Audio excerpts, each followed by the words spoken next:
लाल है। चलिए, मांगन खवास आज का हमारा चैप्टर होगा। देखिए, मांगन खवास, खवास जो शब्द है वो आप कभी सुने हैं? नहीं सुने हैं। जनरली पहले के समय पर खवास जो टाइटल है वो छोटे जाति के लोगों को दिया जाता था। किस जाति के लोगों को? छोटे जाति के जो लोग होते थे उन्हें, अब कौन जाति आते थे उसमें पता नहीं, लेकिन खवास शब्द जो है एक टाइटल है। क्या है? टाइटल। जैसे यादव पासवान वगैरह टाइटल होता है, उसी तरह से। तो आप मांगन खवास को किसी बड़े जाति के आदमी ना समझे। जैसे अभी तक ब्राह्मण आ रहा था जहाँ, तो ये बड़े जाति से नहीं है। और देखिए इन्होंने क्या जिंदगी में कुछ महत्वपूर्ण काम किया है, समझना शुरू करते हैं। मांगन खवासक जन्म सहरसा जिला पचगछिया गांव में, पचगछिया गामक है ना, धानुक जाति में। कौन जाति? धानुक जानते हैं? नहीं जानते हैं? धानुक पता नहीं हमें भी। धानुक मुख्य रूप से शायद जो एक मुसहर जानते हैं ना, तो मुसहर जाति के लोगों को ही शायद धानुक कहा जाता है। और उनका टाइटल मुसहर इसीलिए पड़ा, जैसे आपके जीतन राम मांझी वो भी मुसहर ही है। ठीक है, तो मुसहर मूसा शब्द से जुड़ा हुआ है। किस शब्द से? मूसा। चूहा को मैथिली में क्या कहते हैं? मूसा कहते हैं। मूसा नहीं तो मूसा नहीं कहना है, मूसा कहना है। तो जो लोग चूहा यानी कि मूसा पकड़कर खाने का काम करते हैं, जनरली उसे मुसहर कहा जाता है। और हमें ऐसा लगता है कि धानुक वही लोग टाइटल लगाते हैं, धानुक परिवार वाले। तो उस पर ज्यादा ये नहीं करना है, पता नहीं उतना 100% हम ये भी नहीं है, लेकिन इतना फिक्स है कि बड़े जाति से ये नहीं है। सन 1908 ईस्वी में भेल छाला। तो 1908 ईस्वी याद रखेंगे, सहरसा जिला याद रखेंगे, पचगछिया गांव याद रखेंगे, और धानुक परिवार याद रखेंगे। ठीक है, धानुक जाति भी आप याद रखेंगे। ठीक है। हिनक माय पचगछिया राय बहादुर लक्ष्मी नारायण सिंहक परिवार में खवासीन छले। खवासीन मतलब जनरली दास दासी को भी हम क्या कहते हैं, जो आपके यहाँ मतलब जनरली काम करने वाले लोग होते हैं, मिथिला में उसे खवास कहते हैं जो पुरुष होता है, और महिला को खवासीन कहते हैं। समझना गया? तो ये काम किया करते थे किनके यहाँ? राय बहादुर लक्ष्मी नारायण सिंह, इनके यहाँ काम किया करते थे। इनकी मम्मी देखो कितना गरीब परिवार से हैं, और उसका नाम किताब में आ गया। कुछ मेहनत क्या होगा, तुम लोग भी करो मेहनत। समझ आ रहा है? तुम्हारा भी नाम होगा, अगले 10-20 साल के बाद तुम्हें बच्चे पढ़ेंगे। अगला है कि खवासीनक बेटा। खवासीनक बेटा भेने मांगन खवासक नाम सौ प्रसिद्ध भेला। चूंकि ये खवासीन का पुत्र था इसीलिए इसका नाम में भी खवास लगा दिया गया। ठीक है। मांगन ओ सामान्य शिक्षा पौलनी। मांगन जो है गांव में वो सामान्य शिक्षा पौलनी, गांव में ही अपने गांव में सामान्य शिक्षा जो जनरली सब बच्चे करते हैं वही इन्होंने पढ़ाई किया। वो देखवा में बड़ सुंदर छला, वो हुनक कंठ में बांसुरी माधुर्य छल। बांसुरी जैसा मिठास था, बहुत अच्छा बोलते थे वो। ठीक है, और इतना मधुर आवाज है तो गाना भी गाते होंगे, देखो आगे पता चलेगा। नैनी में, नैनी मतलब बच्चा में ही, कोनो है ना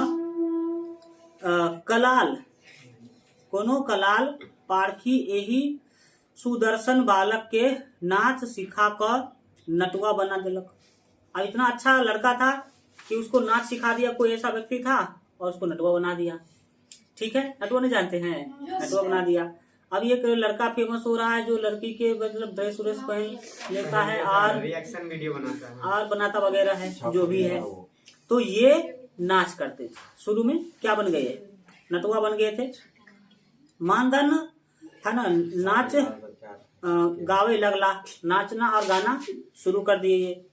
राय बहादुरक दरबार में गीत संगीत झंकार सदिखन होइत रहे छल। जो बड़े अमीर लोग होते थे पहले, राजा महाराजा, तो अब मनोरंजन के लिए तो मोबाइल बजा लेता है, पहले तो मोबाइल बजता नहीं था, ना कोई रेडियो था। तो राजा महाराजा के दरबार में देखता होगा कि मतलब जो डांसर वगैरह है वो डांस किया करती थी, गाना बजाना हाथों से होता था।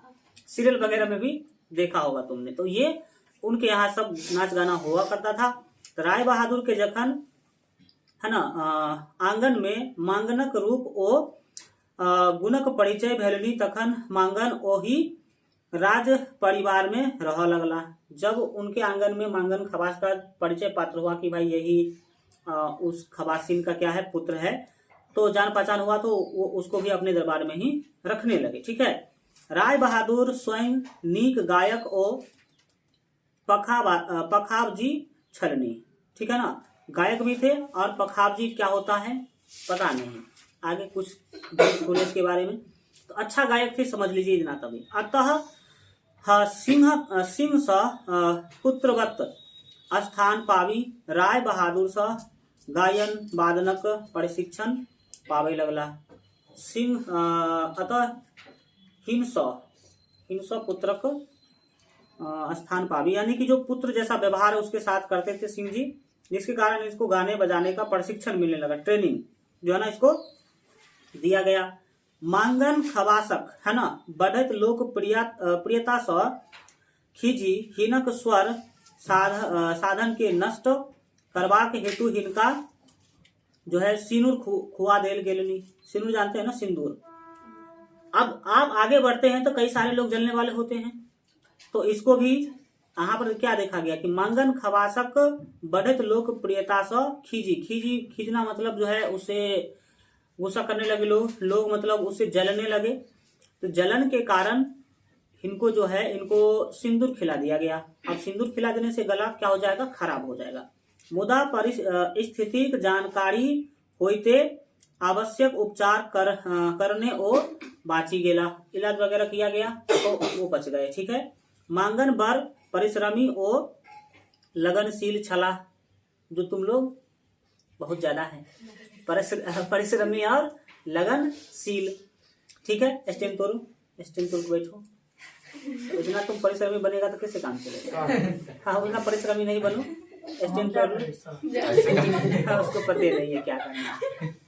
स्टैंड तोड़ो हाँ, पूरा एनर्जी में रहो, युवा है ना जी तुम, एनर्जी में रहो, किशोर है।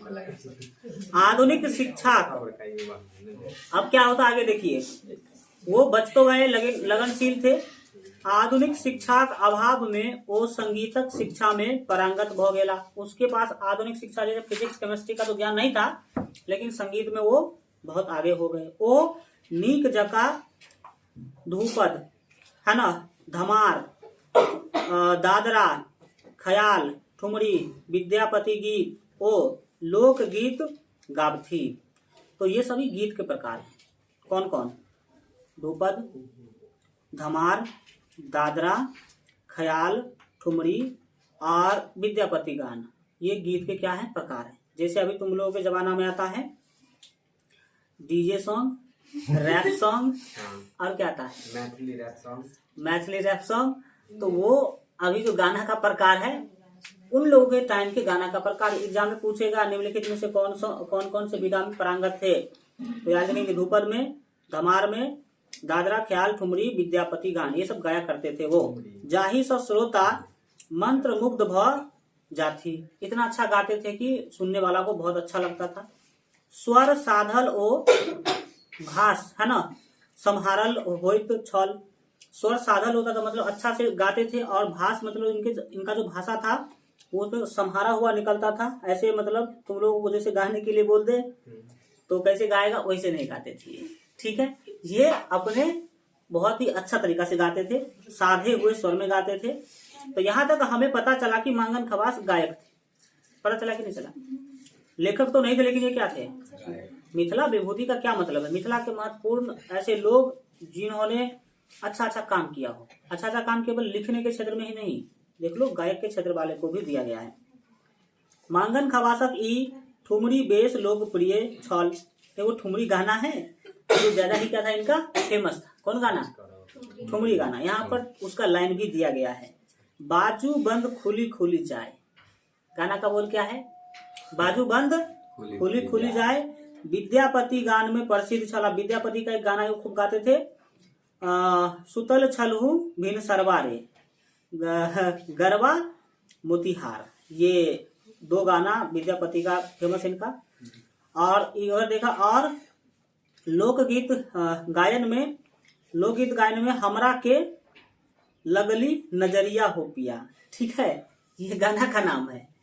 ठीक है, ये पूछ लेगा कि लोकगीत कौन है निम्नलिखित में से, तो तुमको बताना होगा। ठीक है, और सास ननद मोरा जन्मी, सास ननद मोरा जन्मी, वैरिया मुँह से भरावे गगरिया हो पिया।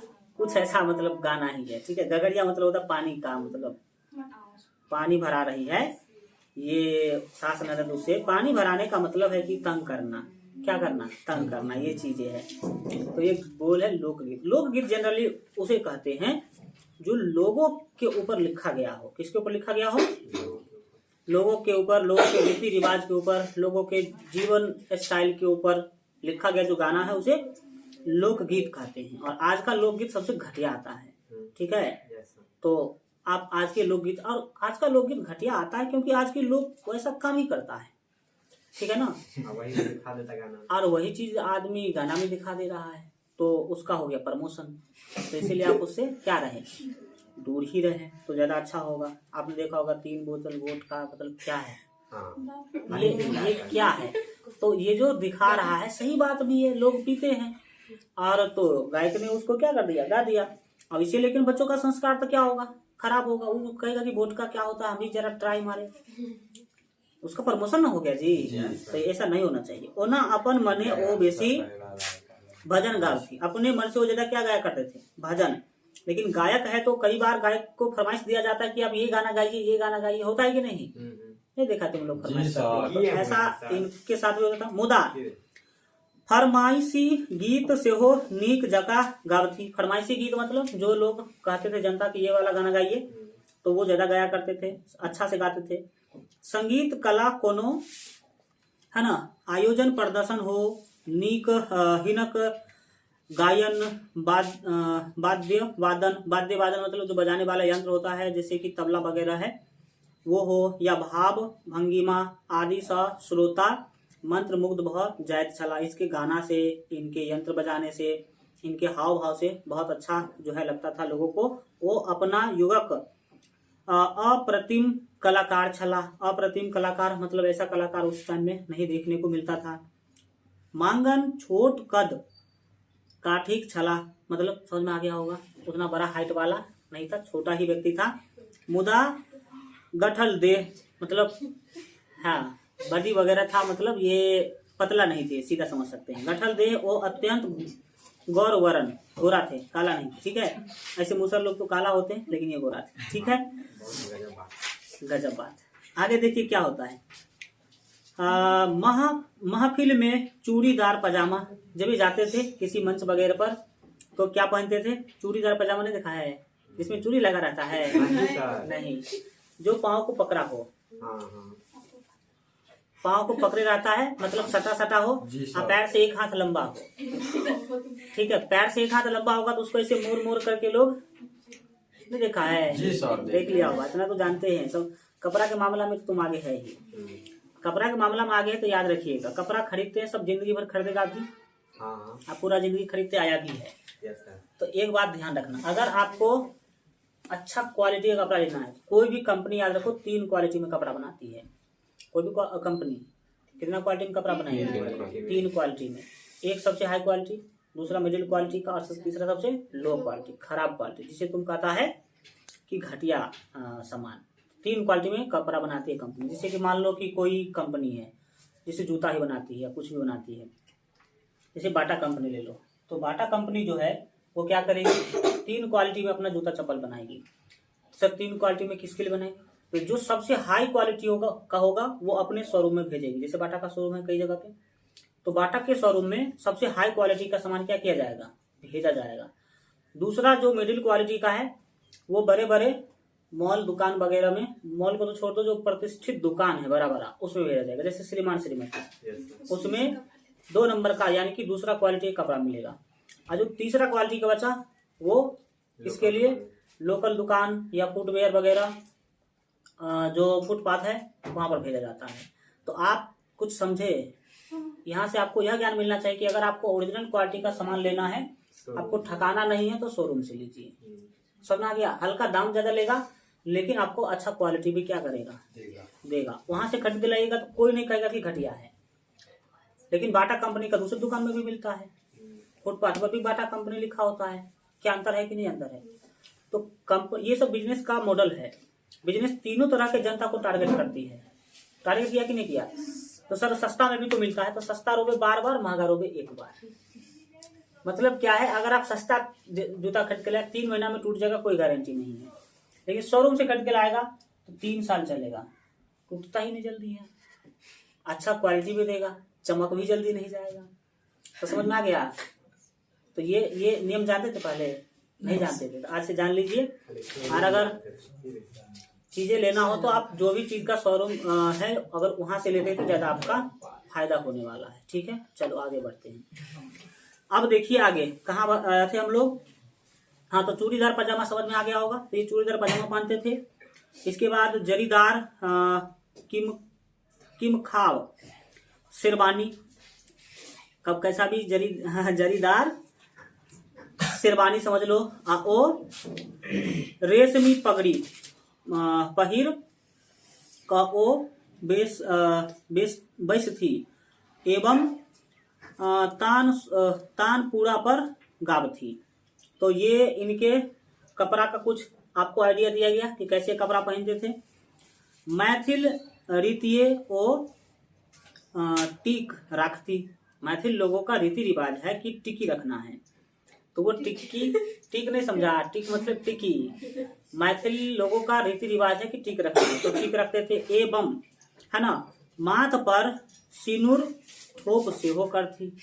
सिंदूर का टीका लगाने का काम करते थे माथे पर। ठीक है, अगर आपको मतलब ठीक है मार्केट में कहीं आसपास में आपको ब्राह्मणों वाला इज्जत पाना है तो मुंह का सुंदर देवे किया है भगवान, टीका लगा लिया करो सिंदूर का। आधा आदमी ऐसे समझेगा कि क्या है, ब्राह्मण का बच्चा है। ये होता है क्योंकि जनरली ऐसा देखा जाता है। वो पान अवश्य करती है ना, खाती, पान खाते थे। यही में वो दरबारी विशिष्ट सा है ना बनाउल चरित्रवान मितभाषी ओ अनुशासित छला। उनका चरित्र भी अच्छा था। मितभाषी मतलब होता मधुर बोलते थे, और अनुशासन भी अच्छा था। अनुशासन क्या होता है? नियमों का पालन करना ही क्या है, अनुशासन है।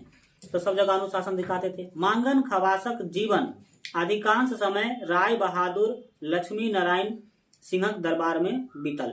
क्यों? क्योंकि उनकी माँ भी वही काम करती थी। तो याद रखिएगा, ज्यादातर जिंदगी अपना इन्होंने उनके दरबार में बिताया। राय बहादुर स्वयं उच्च कोटि के संगीतज्ञ छला। जो राय बहादुर थे वो भी अच्छा संगीतज्ञ थे, अच्छा गाते बजाते थे। संगीत सम्मेलन और सभा में राय बहादुर निश्चित रूप से गेल करथी। जो भी संगीत सम्मेलन होता था या संगीत का कोई सभा होता था तो वो जरूर जाते थे। और मांगन से हो संग रहती, और मांगन खवास को भी वो ले जाते थे, क्योंकि एक कलाकार ही दूसरे कलाकार का इज्जत करेगा। अगर सोचता कि मेरे नौकर का बेटा है तो ले जाता, नहीं ले जाता। इसलिए आपके अंदर गुण होगा, आपका पद कितना भी छोटा हो तो गुण से जाना जाएगा, तुम पद से नहीं। सुनना रहा है। यही तरह जयपुर, जोधपुर, बीकानेर, ग्वालियर, बनारस, पटना, लखनऊ, कलकत्ता, काठमांडू नेपाल का राजधानी है आदि संगीत सम्मेलन सब में मांगन खवास अपन संगीत साधना सौ मिथिलाक मान बढ़ोलनी। यहाँ जाकर के इन्होंने मिथिला, अब ये मैथिल थे, मिथिला के रहने वाले थे, तो जहां भी जाएंगे अच्छा गाएंगे तो कहेगा देखो मिथिला का आदमी है, अच्छा गा रहा है, तो मिथिला का नाम होगा। हिनक अपन युगक है ना प्रख्यात संगीतज्ञ सब निकटता निकटता मतलब जैसे आप जाएंगे, जितने सभा में जाएंगे तो क्या होगा, आपका जान पहचान बढ़ेगा। तो गायक का दोस्त गायक ही होता है। ठीक है, तो अच्छे गायक से इनका क्या हुआ, दोस्ती बढ़ा। जाही में शीर्षस्थ छठी। शीर्षस्थ, अब आपके कितने भी दोस्त हो, एक बेस्ट फ्रेंड होता है कि नहीं? तो बेस्ट फ्रेंड को ही शीर्षस्थ बोला गया है। शीर्षस्थ मतलब सबसे नंबर 1 वाला दोस्त। तो बहुत सारे लोगों से जान पहचान था। जाही में शीर्षस्थ छठी पंडित ओंकार नाथ ठाकुर, यानी कि इनका बेस्ट फ्रेंड थे। सीधा आप आज के भाषा में समझ सकते हैं कौन, पंडित ओंकार नाथ ठाकुर, इसके बाद करीम खां मुस्लिम रहे होंगे, इस उस्ताद सैयद खां, इसके बाद है नारायण राव व्यास, इसके बाद है पटवर्धन ही है, इसके बाद है ब्रह्मानंद गोस्वामी, बड़े अली गुलम खां आदि। पंडित ओंकार नाथ ठाकुर वो बेस प्रिय छला, तब ने 1 नंबर पर नाम लिखा है।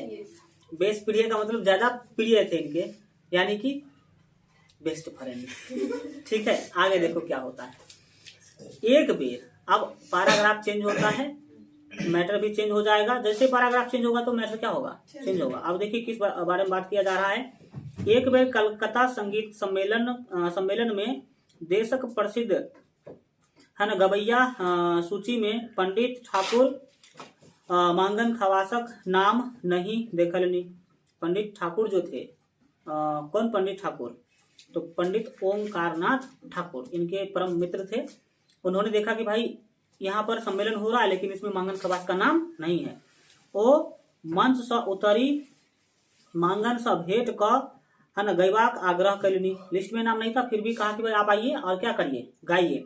मांगन बाजला, पंडित जी हम तो सुनो आयल छी, मतलब इसको तो निमंत्रण मिला नहीं था गाने के लिए, तो ये पहुंच गए थे केवल सुनने के लिए, गायब नहीं, मतलब हम गाएंगे नहीं, हम तो सुनने आए हैं।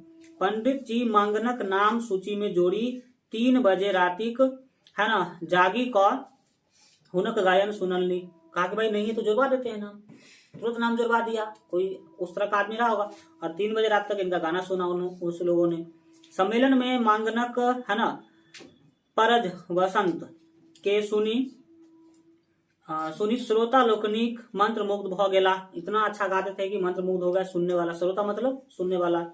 भोरे है ना भोरे बाजा गाजाक संग है ना पंपलेट बांटी। कलकत्ता में मांगन खवासक 3 दिनक स्पेशल प्रोग्राम रखल गेल। इतना अच्छा गाया कि लोगों ने कहा कि भाई आज तो आप जाने वाले नहीं है, 3 दिन और आप गाइए। समझ आ रहा है। और पूरे कलकत्ता में जो है प्रचार करवा दिया गया। पंपलेट बांटना क्या है, वो जो पर्ची होता है उसे क्या कहते हैं, पंपलेट कहते हैं। समझ आया, वो खाने वाला प्लेट नहीं है। पूरा पर्ची बंटवा दिया गया पूरा कलकत्ता में और कहा गया कि क्या करिए आप 3 दिन और प्रोग्राम करिए। यही सौ हुनक लोकप्रियता बढ़ली और वो ज्यादा लोकप्रिय हो गए। आपको पता होना चाहिए कि जो कलकत्ता हम बोल रहे हैं, क्यों, क्योंकि मैथिली भाषा कलकत्ता में भी चलता है। ठीक है, मैथिली में और बंगाली में कोई बड़ा अंतर नहीं है। मैथिली में और बंगाली में कोई बड़ा अंतर नहीं है। इसीलिए मतलब और मिथिला और बंगाल क्या है, सटा हुआ है। झारखंड, बिहार और बंगाल क्या सटा है। यही कारण है कि आधा झारखंड के लोग भी मैथिली जानते हैं। देवघर में तुम मैथिली बोलोगे एकदम अच्छा से काम चल जाएगा। कलकत्ता में भी मैथिली से मिला जुला वो है, मतलब कौन, बंगाली भाषा। तो वो चीजें हैं, इसीलिए वहां पर मैथिली का प्रोग्राम वगैरह भी होता रहता है। तहिना लखनऊ में आयोजित अखिल भारतीय संगीत सम्मेलन में राय बहादुर लक्ष्मी नारायण सिंह गायक सूची में मांगनक नाम नहीं देखी। तामस स आगी भ गेला। जब वहां पर लखनऊ में आयोजन हुआ तो वहां भी इनका नाम नहीं था। फिर इनको गुस्सा आ गया, मारी पीटी की स्थिति बनी गेले। मारपीट वाला स्थिति बना दिया इन्होंने, भाई इसका नाम क्यों नहीं दिया। राय बहादुर एकता नोटिस है ना शहर में बटबौलनी जे हमर गवैया के गायन में हमर गवैया के गायन में हरा देत उनका हम पुरस्कार देवनी। मतलब उन्होंने कहा कि जो हमारा गवैया है मांगन खवास, उसका नाम अगर आप नहीं दिए हैं तो मैं चैलेंज करता हूं कि जो हरा देगा उसको मैं क्या दूंगा, पुरस्कार दूंगा। जखन उस्ताद फैयाज खां के ई सब बात मालूम भेलनी तो ओहो मांगनक पक्ष में ठाड़ भ गेला। मगर मतलब इनका सपोर्ट करने लगे, वो भी ठाड़ भ गेला। मांगन चोटिक है ना, हाँ, मांगन चोटिक कलाकार छथी। चोटी कलाकार का मतलब क्या, सबसे ऊपर लेवल का कलाकार है। चोटी कहाँ होता है, ऊपर ही होता है ना।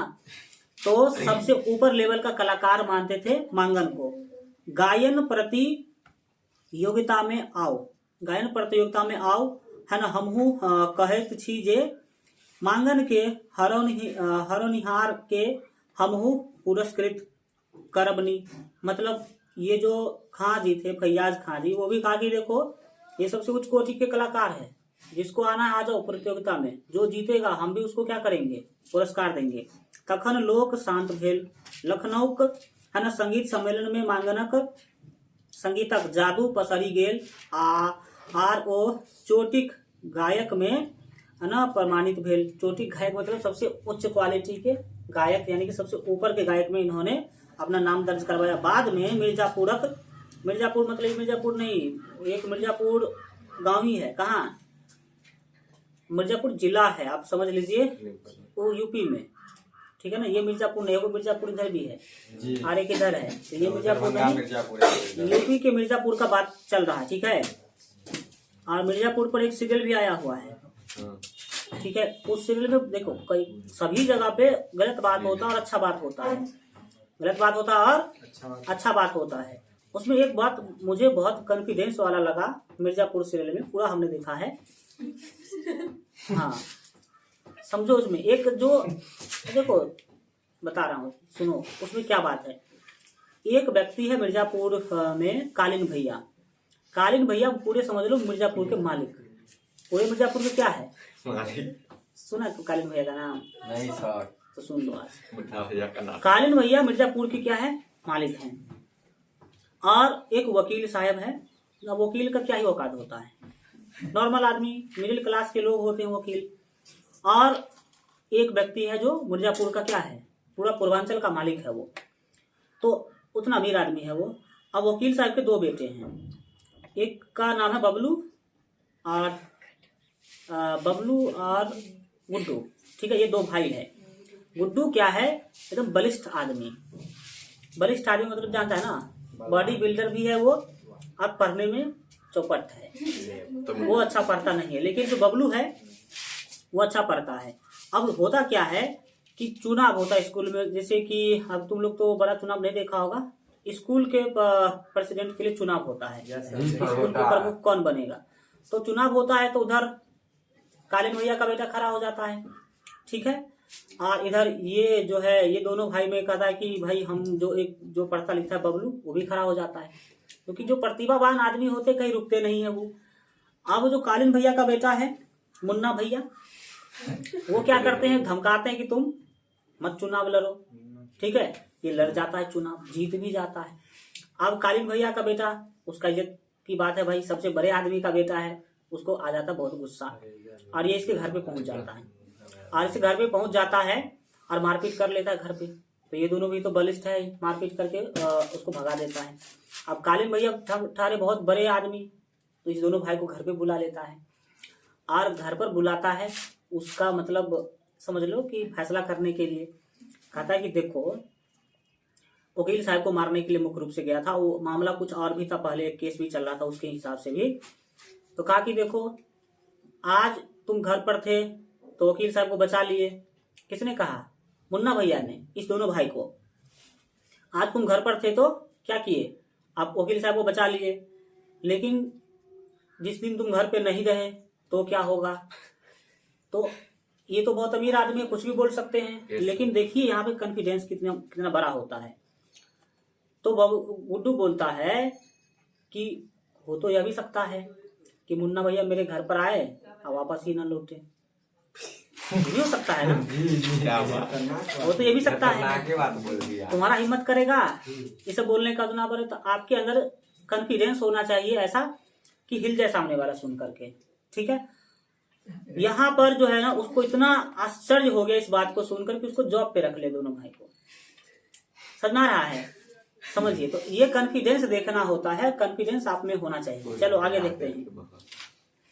तो बाद में जो है मिर्जापुर संगीत सम्मेलन में इनका स्वर्ण पदक से सम्मानित कइल गेल। स्वर्ण पदक जानते हैं, स्वर्ण पदक नहीं जानते हैं, गोल्ड मेडल, हाँ अब जान गया होगा। गोल्ड मेडल जो है जानते हैं, तो गोल्ड मेडल सबसे हाई लेवल का मेडल होता है। जनरली मेडल 2-3 प्रकार के होते हैं, गोल्ड मेडल, ठीक है। इसके बाद जो होता है जैसे कांस्य मेडल होता है और एक ब्रोंज होता है। तो सबसे अच्छा होता है गोल्ड मेडल, सबसे नंबर 1 वाले को दिया जाता है कांस्य पदक, और एक होता है ब्रोंज जो तांबा वगैरह का होता है। तो ये 3 प्रकार के मुख्य रूप से मेडल होते हैं। तो गोल्ड मेडल वाले सबसे ऊपर होते हैं। पूछेगा कब मिला गोल्ड मेडल? 1932 ईस्वी में। कहाँ पर? तो मिर्जापुर संगीत सम्मेलन में। याद रहेगा। मिर्जापुर का एक कहानी भी सुना दिए आपको। मिर्जापुर सीरियल जाके मत देख लेना, ठीक है। आगे देखते हैं। पचगछिया दरबार में मांगन खवास लगभग 20 वर्ष रहला। ठीक लगा लो, BBI है। पचगछिया दरबार में मांगन खवास कितने वर्ष रहे? 20 वर्ष तक रहे वो, क्योंकि उनकी माँ भी वही काम करती थी ना जी। तो 20 वर्ष तक रहे। बाद में वो पटना में है ना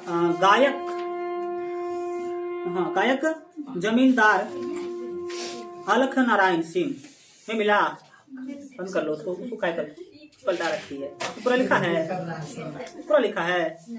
पूरा नहीं होगा, यहाँ पर समझो। तो पटना में एक व्यक्ति है गायक जमींदार, ठीक है ना, अलख नारायण सिंह। शारदा संगीतालय में 1931 से 1933 धरी रही। वही ठाम स है ना राय गढ़क नवाबक वही ठाम गेला।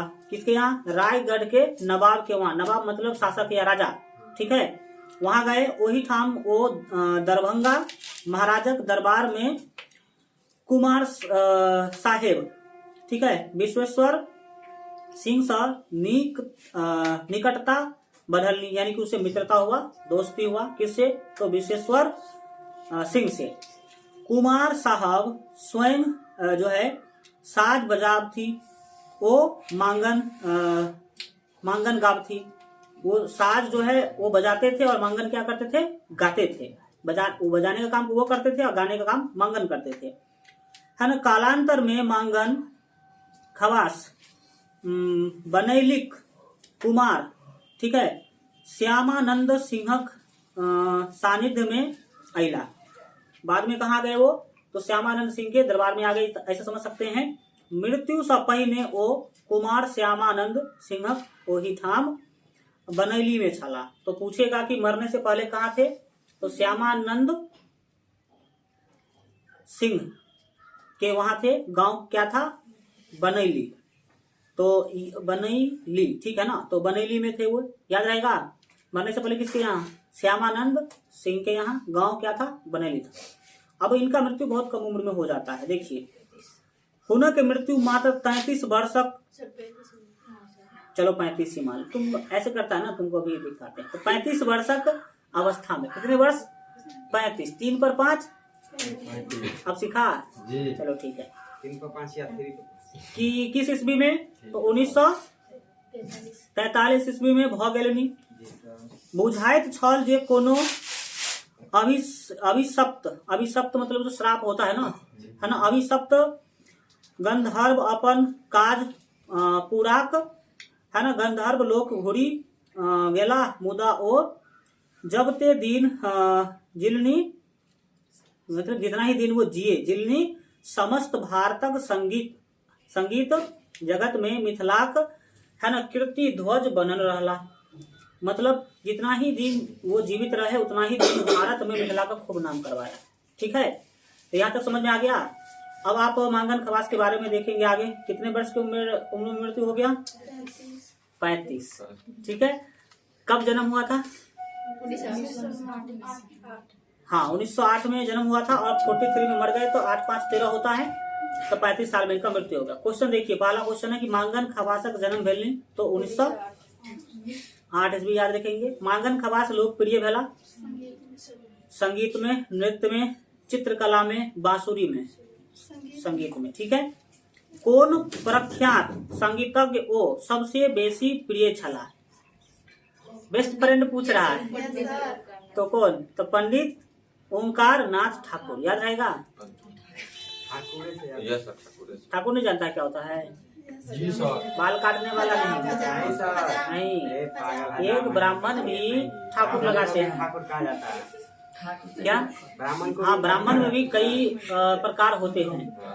ठीक है ना, ब्राह्मण में कई प्रकार होते हैं। दुबे, चौबे, छब्बे, पता नहीं छब्बे होता है कि नहीं, और झा, इसके बाद ठाकुर, इसके बाद और क्या क्या नहीं पता, चौधरी वगैरह, वो सब लगाने का काम करता है। ठीक है, तो हो सकता है या तो ये हजाम वाला ठाकुर हो सकते हैं, या ब्राह्मण वाला ठाकुर कोई क्लियर नहीं है। अब देखिए है ना, बस बात है। क्वेश्चन है एक मंगन खवासक जीवनी संक्षेप में लिखो। तो संक्षेप में क्या, तो पूरा में लिख दिए हैं, तो आप संक्षेप में लिखेंगे एग्जाम में 10 से 12 लाइन में लिख देना। मांगन खवास कौन कौन दरबार से संबंध रखला उल्लेख करो। तो सबसे पहले कौन दरबार, पचगछिया दरबार। पचगछिया दरबार के कौन थे मालिक, तो याद रखेंगे राय बहादुर, लक्ष्मी नारायण सिंह। उसके बाद लास्ट में आए हैं तो वो बहुत सारे दरबार में रहने का काम किए हैं, देख सकते हैं। पचगछिया दरबार में वो रहे कब तक, 20 बरस तक, 20 बरस तक पचगछिया में रहे। इसके बाद देखेंगे कि पटना में बिल्कुल जो है गए में, ये ठीक है, सिंह नहीं, वही ठाम रायगढ़, कौन सा दरबार, रायगढ़ के नवाब के यहाँ भी इन्होंने क्या किया है, रहने का काम किया है। वही ठाम वो दरभंगा के महाराज है ना, महाराज दरबार के दरबार में कुमार साहेब से, किससे, तो कुमार साहेब जो विश्वेश्वर सिंह के नाम से जाने जाते थे, उनसे भी, यानी कि दरभंगा के दरबार में भी वो रहने का काम किए हैं। कुमार साहिब स्वयं, ये तो हो ही गया। इसके बाद कालांतर में मंगन खवास कहाँ पर, तो बनैली के दरबार में भी रहने का काम किया है। कहाँ पर, तो बनैली कुमार श्यामानंद सिंह सानिध्य में अइला, तो बनैली में आकर के इनका क्या हो गया, मृत्यु ही हो गया। अब देखिए अगला क्वेश्चन 3 नंबर हो गया, संगीत 3 हो गया ना जी। चौथा देखिए, चौथा है कि कौन कौन प्रसिद्ध संगीत सम्मेलन में वो भाग लेनी सम्मानित भेल, वर्णन करो। तो कौन कौन संगीत सम्मेलन में, तो पहला तो कलकत्ता में इनका नाम ही नहीं था, फिर नाम जुड़वाया किसने, उनके कौन थे बेस्ट फ्रेंड, पंडित ओंकार नाथ, इन्होंने लड़ाई लड़के इनका नाम जुड़वाया। वहाँ फेमस हुए, 3 दिन तक वहाँ पर ये प्रोग्राम किए। इसके बाद जो दूसरा जगह फेमस है वो कहाँ है, तो मिर्जापुर। लेकिन बात किया जाए तो केवल इतना ही जगह पर इन्होंने अपना काम नहीं दिखाया है, बहुत जगह पर इन्होंने जो है गाने काम किया है। तो कहाँ कहाँ बोलेंगे, तो जयपुर, जोधपुर, बीकानेर, ग्वालियर, बनारस, पटना, लखनऊ, कलकत्ता, काठमांडू, इतने सारे जगह पर ये दे चुके हैं। एक बार ध्यान रखेंगे तो आपको आराम से हो जाएगा काम। देखिए अगला क्वेश्चन है कि मांगन खवास संगीत साधक छला विवेचना करो। संगीत साधक यानी कि संगीत से जुड़े आदमी थे, विवेचना करिए तो बता देना कि ऐसे ऐसे संगीत उन्होंने सीखने का काम किया। बचपन में उसको कोई नटुआ बना दिया, ठीक है।